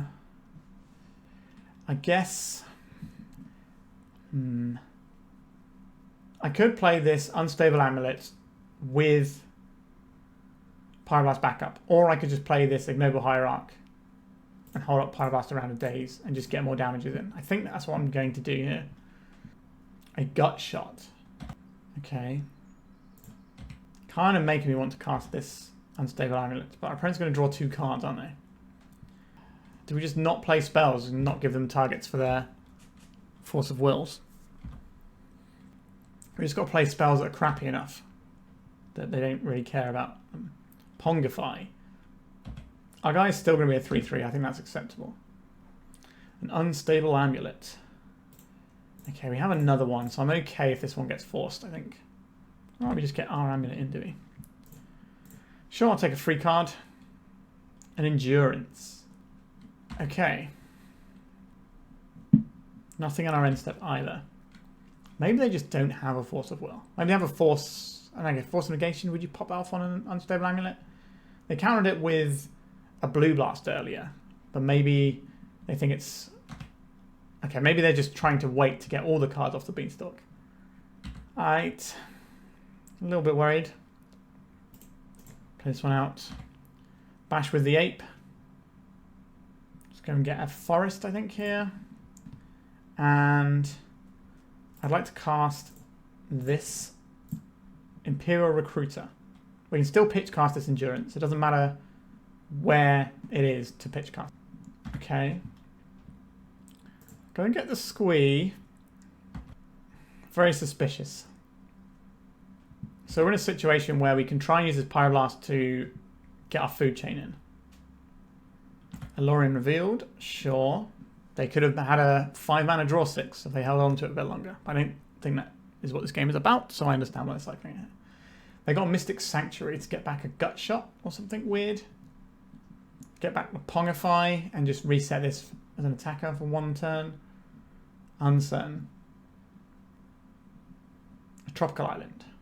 Okay. 1, 2, 3, 4. So they can play Hootie. They're playing a Murktide Regent. I don't believe this is what we're fighting over. I think we fight over our ability to just win the game. Now, our opponent does have 7 cards, which is a few more than I would like to have seen. Maybe we should have fired off the Endurance pitch cast to stop that from happening. So we can play around Daze and a Force of Will here. Just get a Mountain, I think. Can I have a Food Chain, please? Is our Pyroblast going to be enough to push through? We could have taken this opportunity to kill the Murktide Regent, but I'm going for the higher upside of just winning the game straight out here. Misdirection. Okay. We don't get a Food Chain. Understood. Oh dear. So this is the stage of the game where the Beanstalk is very troublesome to us. I dislike this stage of the game when you end up this many Beanstalks, obviously. True name Nemesis. Okay, that's just a guy. We can deal with a guy. So this is a reason why using the Pyroblast on the Murktide doesn't feel like a great shout, because our opponent probably has other threats. Whereas if our Pyroblast worked and we just win the game, then that feels great. Stingscourger. Interesting. Let's go for another amulet. This can dig us a little deeper. Another endurance. Not the one I wanted, really. I am going to cast a Stingscourger here. Can I bounce your... Do I want to bounce your Murktide Regent is a different question, but we'll see. It's a Hydroblast. Okay. We can attack for 1 damage here. That doesn't feel great. So we have to try and win the game next turn. A food chain with no response from our opponent does win the game next turn. But our opponent obviously has a whole bunch of Beanstalks here. Felt like they were just playing Beanstalks out and just waiting for the opportunity to fully get up with them. Okay, another Murktide here. How big is this going to be? 1, 2, 3, 4. So let's make this 10, and then the True Nemesis is the rest of the damage if they want to send it that way. I imagine they will send it here. I think this matchup looks pretty good for us on the whole, but sometimes your opponent has triple Beanstalk and you're just going to struggle. All right, that is the game. Unfortunate. Felt like there was a real game of Magic the Gathering, you know, and we definitely had like slight margins. If they went the other way, we win. You know, we mulled to 5 in the first game as well, so we were under the gun a little bit. But I think we're pretty good into this, so they can't really remove our creatures effectively, and they don't interact with our permanents that much either. All right, 4 rounds in, we're 2-2, so a positive record on the line. Let's see if we can grab it. All right, let's mulligan this hand for some more manas, please. Only red mana. That is part of the downside, but of like having the basics. But we do have some Questing Druid action. I will keep this. I think probably the Ballista goes here. That's the least exciting card, I think. So we're going to drop a mountain into another mountain, get our Seeking of the Beast going. Maybe we get to Galvanic Discharge something. Basic mountain for our opponent. So I instantly think mono red, like Stompy or Painter. Those are the 2 things that my brain immediately goes to. I will go and get our basic forest off of this one. Quite a nice pickup if our opponent is mono red. I imagine... Okay, so this looks more like Painter now. I think it should be a pretty good matchup for us. But we'll see. A Grindstone. Yep. And us with our main deck Collector Ouphe. Get this forest. Seek that beast. Found another Questing Druid and a Taiga. I will play out the Taiga.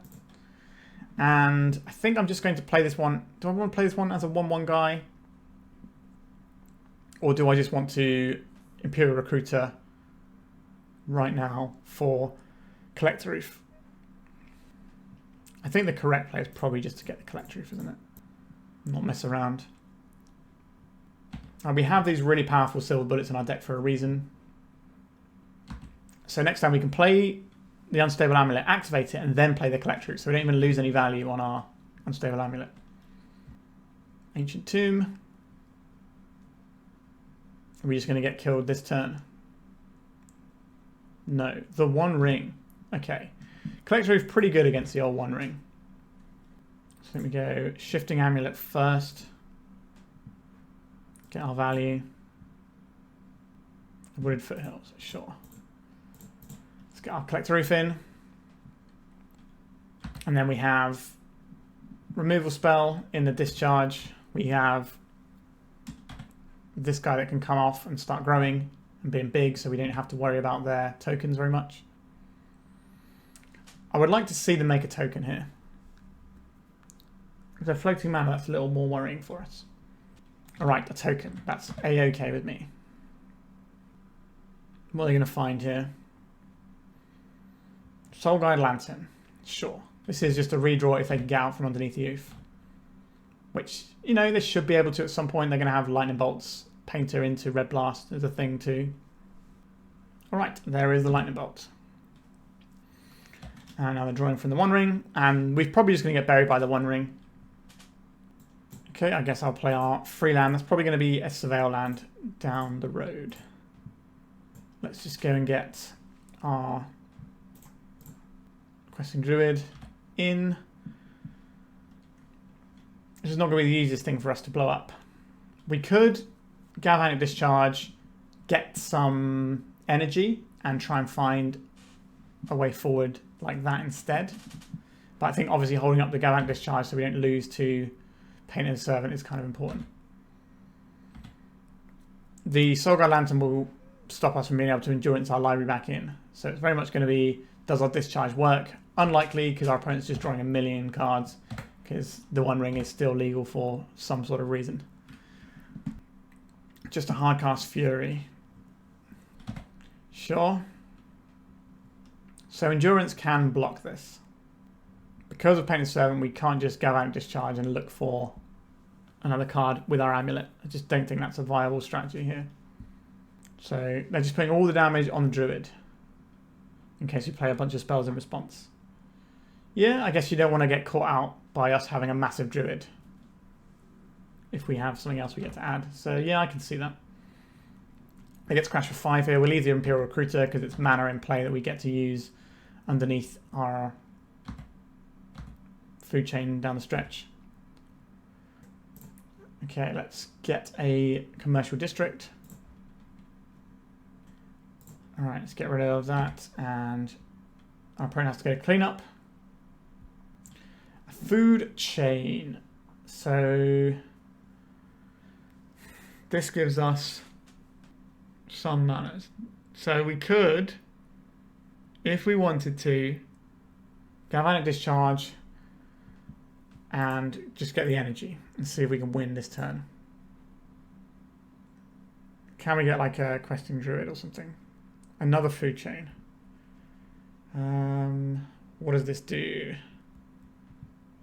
So we can stop our opponent from immediately grinding us, but that doesn't actually help. So we play out a land here. I think we're going for the Endurance, trying and block. So we can Shifting Woodland and make it a copy of the Collector Ouphe. They can just pop the Soulguard Lantern to stop that. Or they can just wait till my turn and then just grindstone us again. I just don't think we can beat the Painted Land. We could have kept hold of the Galvanic Discharge, but our opponent almost certainly has a Red Blast. They've gone through half their library, pretty much. It's kind of sad that the Painted decks have become One Ring decks instead of the cool decks they used to be, with like the fun incremental grinding with like welding things backwards and forwards. That feels like better Magic to me than just, oh, I have this thing that just puts all the cards in your hand. Saga, are we dead yet? Are you going to grind us out? Another copy of the One Ring. Okay. Not in love with that for us. I guess we stem the tide of damage here as best we can. So this gets to actually take the Fury off the board. I guess we don't want... Oh, we can't target them, can we? Because of the One Ring. Yeah. I was going to say, I guess we don't really want these stuff in their graveyard for welder purposes, but we can't target them because of the One Ring anyway. Alright, so let's trade with this Fury. Take 6. There might be a situation where we can fool our opponent and our Shifting Woodland gets to do stuff. Do we even have Delirium, actually? Instant creature, land. No, we don't have Delirium. Okay. So we can cast a food chain and chump block here. That's probably about as good as it gets. Why isn't our opponent killing us? The age-old question.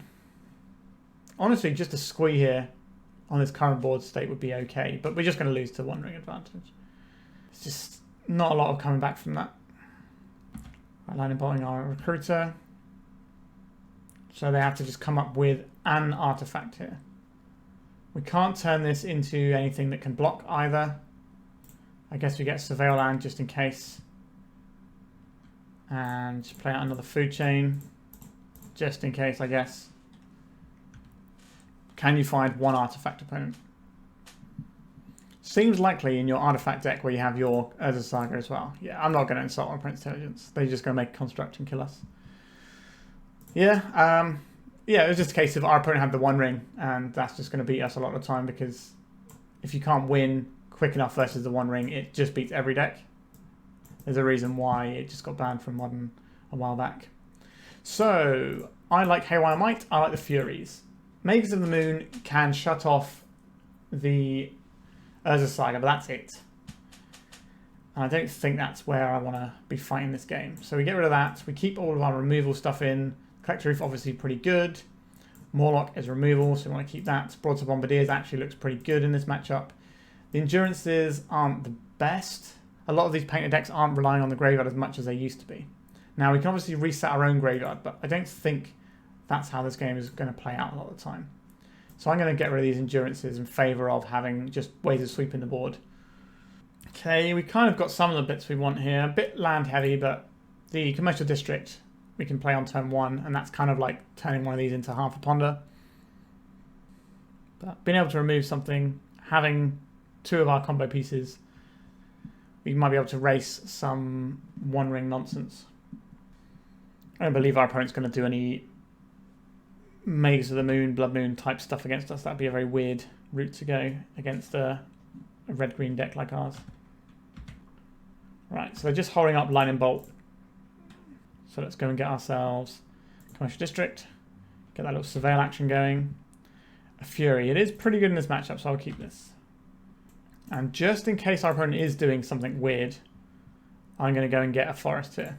Just so we're covered on the off chance that they have some sort of moon effect. So we're working with here. A Fury. Okay. So we can Fury away a bunch of stuff, but if they just go for a we're just going to sit behind the One Ring for a bit, then that's going to be a little bit annoying for us. Painter's Servant. Sure. I will pitch cast this Fury to try and kill this Painter. I'm expecting this to get red blasted. And then we're going to be able to Galvanic Blast it over the top. Or Discharge, sorry, not Galvanic Blast. Because the Fury was face up, so they wouldn't just play out the Painted Servant unless they had another one, or they had the Blast. There is the Blast. Okay, I'll play out my Taiga. We can Questing Druid in our opponent's end step, and we're just super close to being able to go off here. Faerie Macabre is fine. It's like a fair value card, and that's what we're very good against. Okay, let's go for Seeking of the Beasties. Haywire Mite, Broadside, some stuff here. Okay, so I guess we're just going to play out the spells we have here. So we get to ping for 1. We get to play out the Haywire Mite here. We can attack with the Bombardiers. I don't particularly want to kill this Shaman. The way our opponent fought over that Painted Servant gave me the impression they don't have another one right now. And I don't really want to spend one of these resources that are either our combo piece or a very good way of answering the scariest opponent our opponent has, which is the One Ring. So we could win the game next turn if we Seek the Beast into a Squee. Then we just get to go because we have the Unstable Amulet. Hopefully the Broadside Bombardiers just makes it difficult for our opponent to commit anything to the board because it's just very liable to get blown up. So they have to commit resources into dealing with our Broadside Bombardier before they can do anything else. That is what we're hoping for. So play the One Ring, then we can't kill them on our turn, but we can make an infinitely large guy. Pyroblast Ouphe, you say? That's just going to take out our Broadside. Cool. A Walking Ballista. Okay, let's Seek the Beast here. Can we win the game this turn? Not like that we can't. Okay, so we'll play this. And we need to be dealing with our opponent's thing here. So I'm just going to play one of these. There's no point playing it as a beast. We're just going to play one of these as a druid. Pings our opponent for 1. So we've got 2 of these on an adventure right now. So the plan is we block the Pyroblast Ouphe and then we exile the... oh wait, we have to do this now if we want to exile it, don't we? Because this is a creature and this specifies non-creature. So we do need to blow up the Fable now if we want to avoid Pyroblast doing stuff. Okay, they're even letting us get a free card to do it. So Lightning Bolt fizzles. Bash us for 6. That's fine.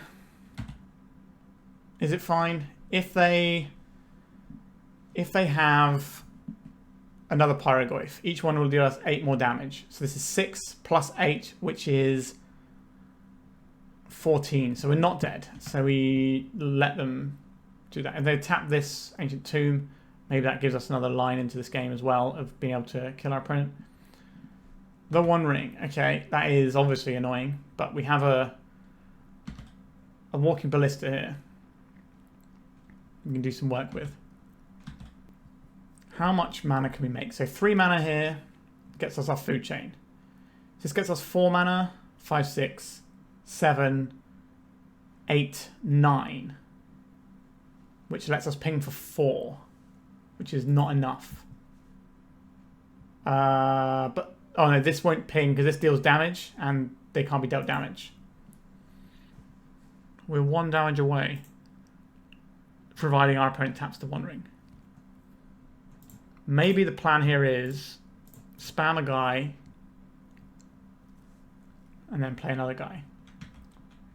But if we play the food chain, 3, 6, 7, 8. This comes down for 4. It's just not enough. Yep, so we're missing on these pings, which is unfortunate. But next turn we have a lethal guy.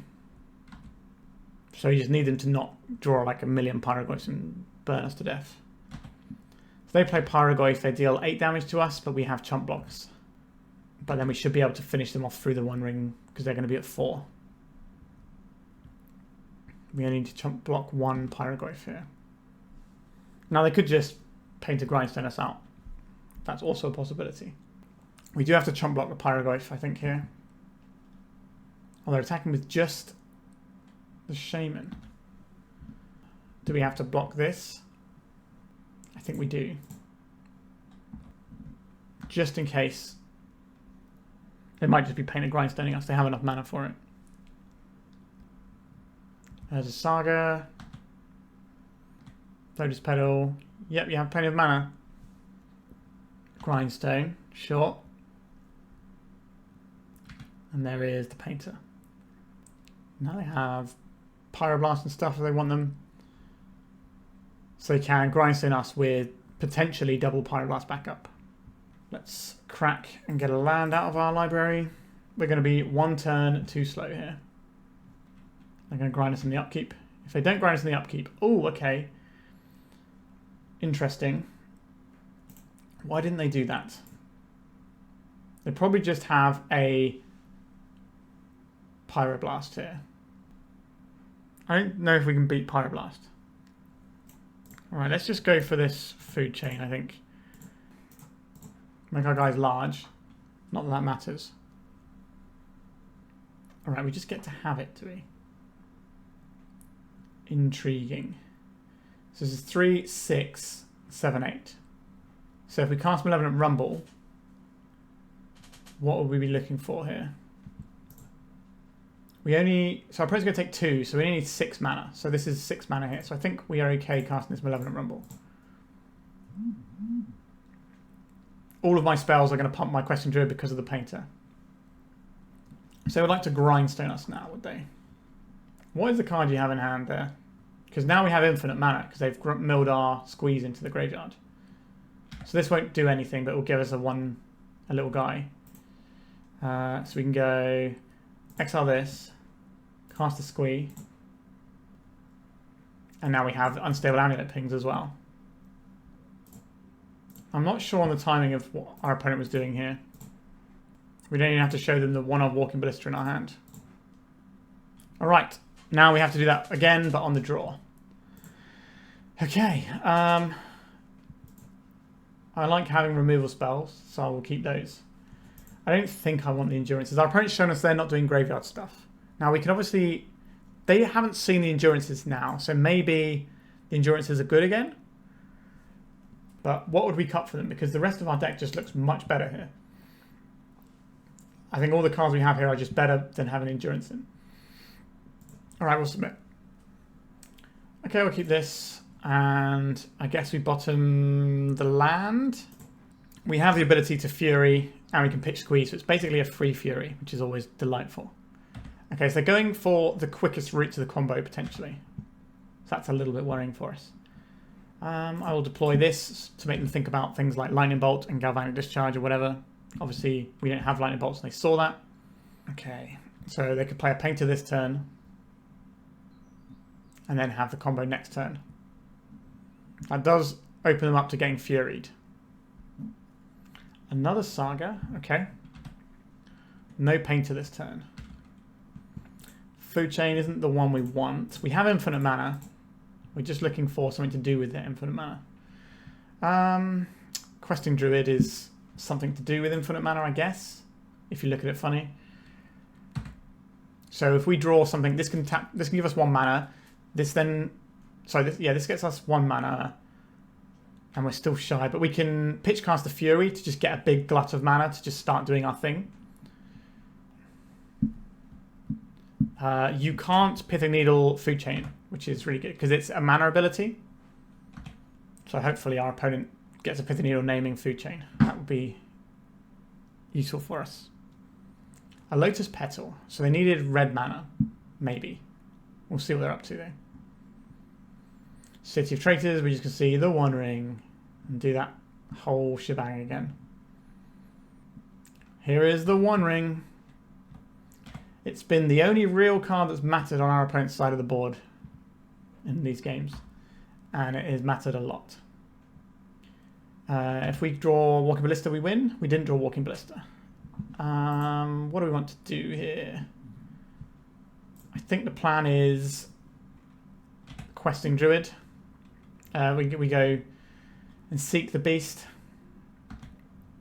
We can Seek the Beast twice as well.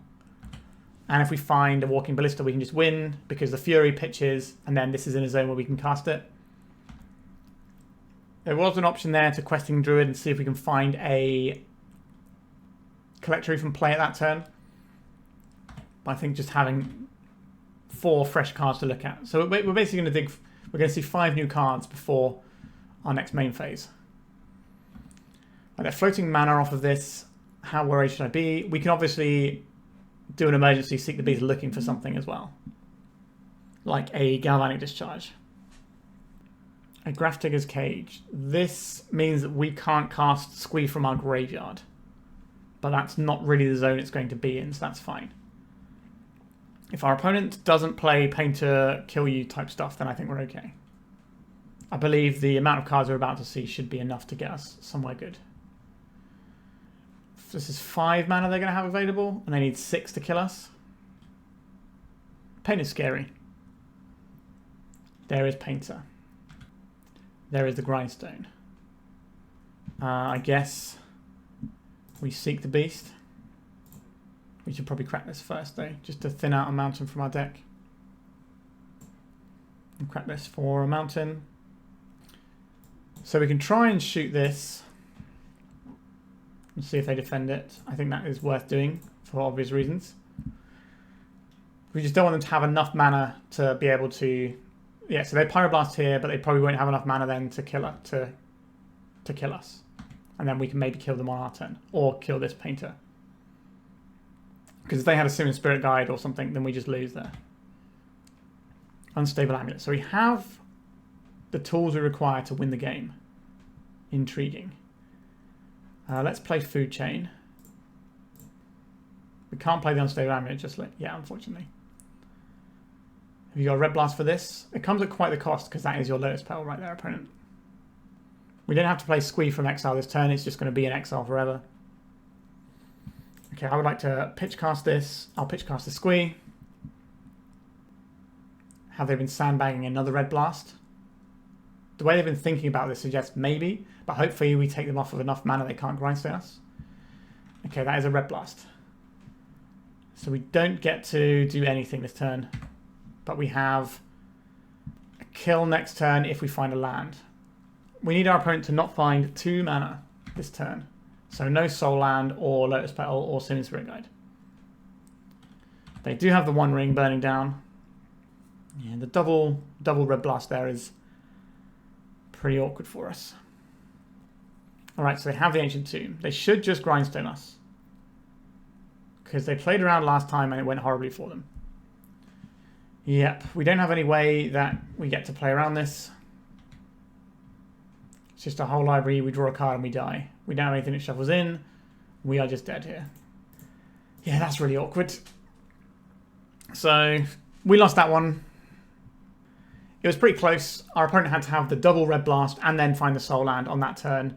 But again, all these games pretty much were just our opponent had the one ring and they drew 6 cards for 1 card. So they basically got to Wheel of Fortune for themselves.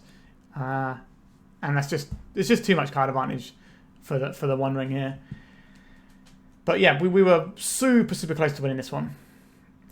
Alright, so we finished with a 2-3. Not a great record, but two of the rounds we lost were unbelievably close.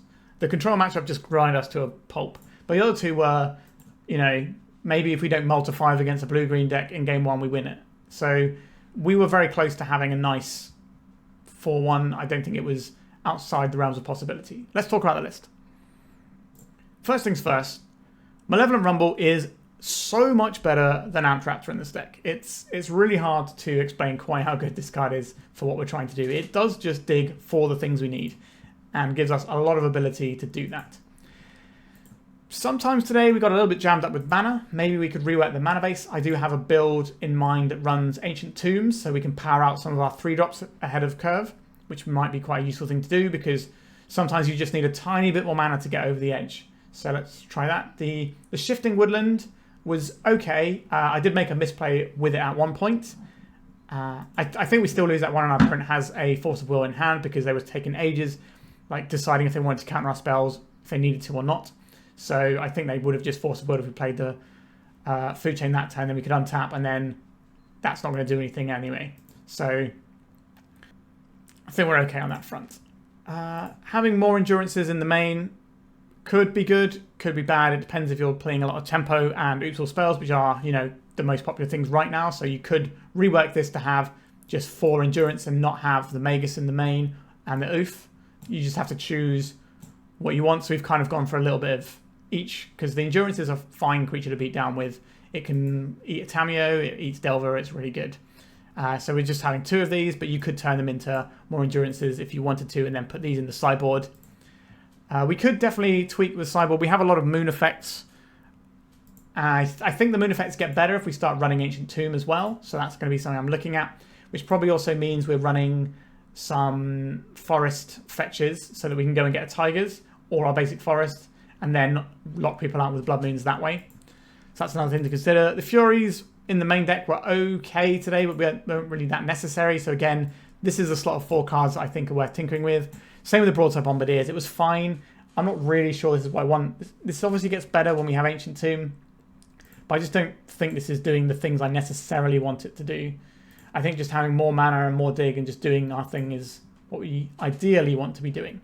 So these 5 slots definitely could do with some tinkering. You could even just run more Mawlocs. I think the Mawlocs are pretty good, and you could just run some more of those in like the Fury style or Broadside Bombardier style slots, because this is pretty good at answering a bunch of stuff. Yes, the Broadside Bombardiers goes to the dome and can do a lot of damage, but that's not necessarily how we're trying to win.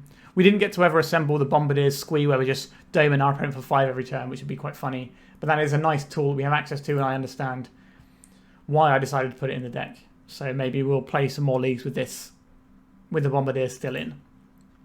Overall though, this deck I think is pretty good. Like what managed to beat us, you know, the One Ring drawing a million cards, triple Beanstalk. Those are the things that sort of were on the sort of higher end of what our opponent could have, and they managed to get us with them. The control matchup did look horrible. I think we mulliganed a little bit, and we didn't have the best time there. Maybe the Ancient Tomb, so we can power out things like Magus of the Moon they have to respect, might be a good option.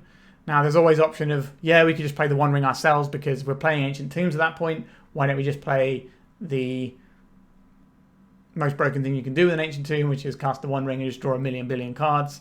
But I don't really want to do that, and I don't think the One Ring is going to stay legal in Legacy until... I think it's going to get banned at some point this year. I don't think it's going to be a card we have in 2016. However, I also don't think it's a perfect fit for what our deck's trying to do. We don't really want that many like non-creaturey permanents when we're already running the Unstable Amulets and the Food Chains, because we need, and we've also got the Malevolent Rumbles and the Galvanic Discharges taking up these slots. We do need a critical mass of creatures to go. There's a reason why we're running the Ignoble Hierarch here as well, because sometimes you sack this for 2, play this, sack this for 3, then all of a sudden you're in your infinite zone. So it makes sense to have this Hierarch that boosts us up in mana as well.